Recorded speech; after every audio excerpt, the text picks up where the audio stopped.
এই ব্যাংকগুলো একীভূত করার মাধ্যমে কোনো কেউ চাকরি হারাবেন না এবং কোনো আমানতকারী তাদের কোনো আমানত হারাবেন না। ইনিশিয়ালি এটা 6টা ব্যাংক ছিল, তবে আইসিবি ইসলামী ব্যাংক পিএলসির শেয়ার মালিকানা বিষয়ে উচ্চ আদালতে মামলা চলমান থাকায় এই ব্যাংকটি উক্ত প্রক্রিয়ার আওতা বহির্ভূত রাখা হয়েছে। আর এটা আরেকটা বিষয় হচ্ছে যে উল্লেখিত 5টি ব্যাংকের সকল দায় ও সম্পত্তি গ্রহণ করে স্বাভাবিক প্রক্রিয়ায় ব্যাংকিং কার্যক্রম পরিচালনার জন্য রাষ্ট্রীয় মালিকানাধীন একটি শরিয়া ভিত্তিক ব্যাংক স্থাপন করা হচ্ছে।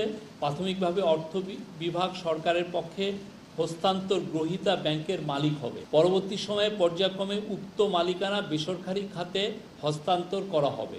এটার একটা প্ল্যান হয়েছে যে 3 বছর সময় হলে 3 বছরের মাথায় এই ব্যাংকটা তার স্ট্র্যাটেজিক পার্টনার করবে এবং এটা আমরা আশা করছি যে এটা 5 বছরের মধ্যে এটা ব্যাংকটা আবার প্রাইভেট সেক্টরে দিয়ে দেওয়া হবে। প্রস্তাবিত নতুন শরিয়া ভিত্তিক ব্যাংকের জন্য প্রাথমিকভাবে সরকার 20,000 কোটি টাকার মূলধন প্রদান করবে, যার মধ্যে নগদ 10,000 কোটি টাকা এবং অবশিষ্ট 10,000 কোটি টাকা সুকুক বন্ড ইস্যুর মাধ্যমে পরিশোধ করা হবে।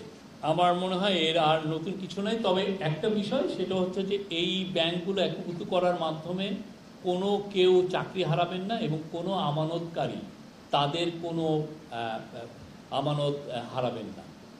এটা ছিল আজকের ক্যাবিনেটের এই বিষয়ে অনেক খুব ডিটেল ডিসকাশন হয় এবং এই বিষয়ে ভালো একটা ডিসিশন।